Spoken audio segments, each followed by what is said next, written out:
Trump being elected once again garnered a very strong emotional reaction out of a lot of people online.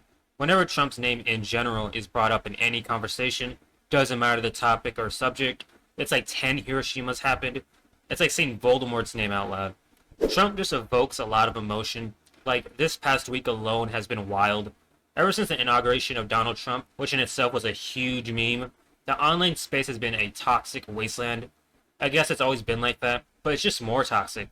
Just a lot of back and forth between liberals and conservatives. Nothing new. Revisiting the same topics that have been discussed and debated about over the past decade.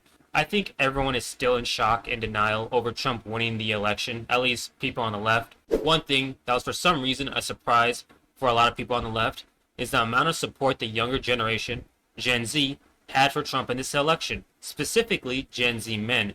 Almost 50% of men between the ages of 18 and 29, most of that being Gen Z's demographic, 12 to 26. A Republican nominee hasn't even gotten that vote over 43% since 2004.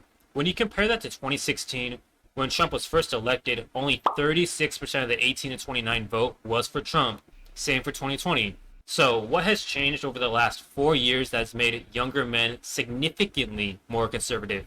First thing I'll mention that I'm sure a lot of people watching this video feel is the complete hopelessness there is today. I'm going to specify young Gen Z men, but a lot of people share this sentiment. Men are as lonely as ever, as suicidal as ever, as single as ever. There seems to be no future for them. The housing market sucks, wages have stagnated over the years, college enrollment for young men has flatlined, and their degree share has been steadily going down. There is this generational anxiety overall with Gen Z over their future.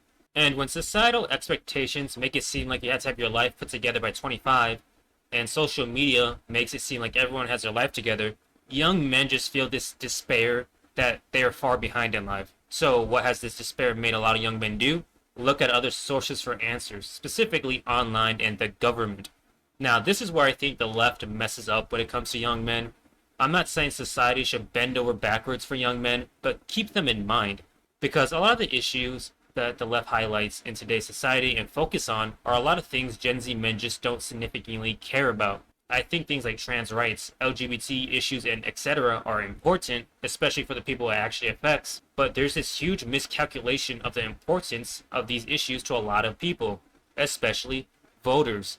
Your average voter, especially a lot of young men, don't care about Palestine. They don't even know where it is on a map.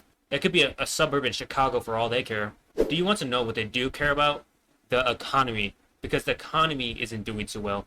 And using monkey logic, if a Republican is in office, that means $1 gas, lower taxes, and cheaper groceries. P.S. Trump being in office isn't going to make any of this happen. That's why most people voted for Trump in the first place, because of the economy.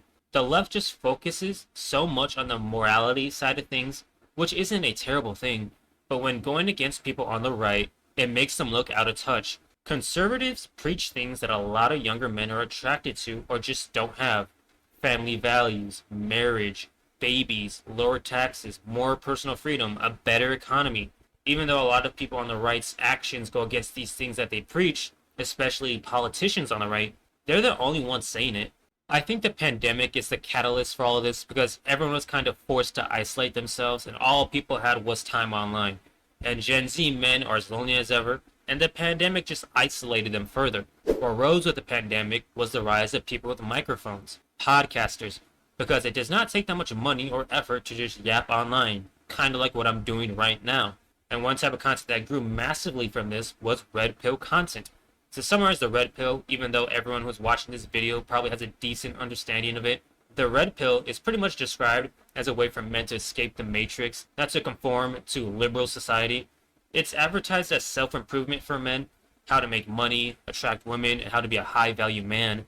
In all reality, the vast majority of red pill content is just degrading and devaluing women. And all the advice given to men by these people is just pretty much ways to manipulate women so they can sleep with them. That's it.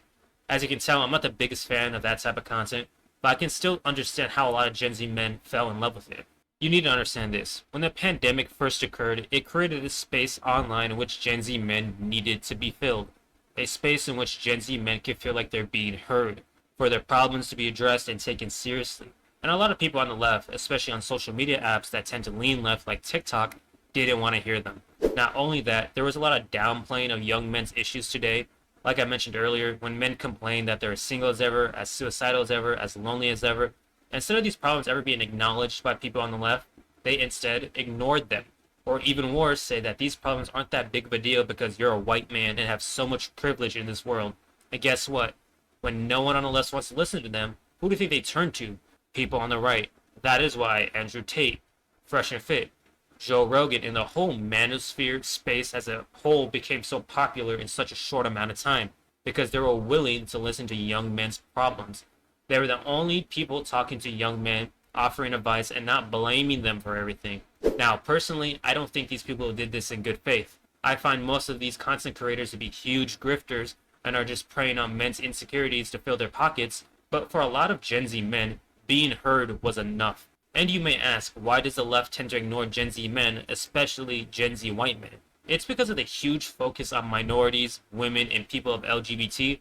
This inherently isn't a bad thing. These groups have been marginalized for a very long time, so the left just focused on them in the name of equality. But in doing so, a lot of the issues that young men have were just pushed to the side and to never be addressed. Another thing that came out of the election is people on the left looking to blame someone for the result instead of, blaming themselves. Black men got a lot of blame, so did the Latino men, even though only 3% of Trump's total votes were those demographics. But recently, Gen Z men have been getting a lot of flack because of the huge shift of young voters voting conservatively. I think it's absurd to blame any of these groups for Trump being reelected when in all reality, the reason Trump won was simply that white people preferred Trump over Kamala Harris. And a lot of people who voted for Biden in 2020 didn't vote at all this election. That's it. Not saying Trump getting more minority votes and young people votes wasn't impactful, but it wasn't the leading cause of the Democrats losing the election. I just hate putting all this blame on young men. Instead of asking why they would vote for Trump, they insult them, which is going to make them want to vote against them in future elections. Personally, I dislike Trump for various reasons. That's my opinion on him for people watching this video. I'm very much someone who tends to lean slightly left on most issues. Saying all of this, I think most young men who voted for Trump didn't vote for him because people on TikTok called him an incel. It's because a Democrat was in office and the economy was doing bad. So if a Republican is in office, the economy would do better, and the cycle will repeat. Like when I talk to men around my age, 22, most of them didn't vote. And for the few that actually did vote and voted for Trump, didn't vote for him because they think Trump being in office is going to give them a submissive wife and all liberals were going to be put in camps, but because Trump was a cooler candidate, surviving an assassination attempt. All these action words he'd be using, make America great again, even though he was already president for 4 years and lost to a person who'd even know he was president for his entire term. The right's message is just more attractive to younger men than the left's. Hopefully everything turns out alright. Thanks for watching. Make sure to like and subscribe, and adios.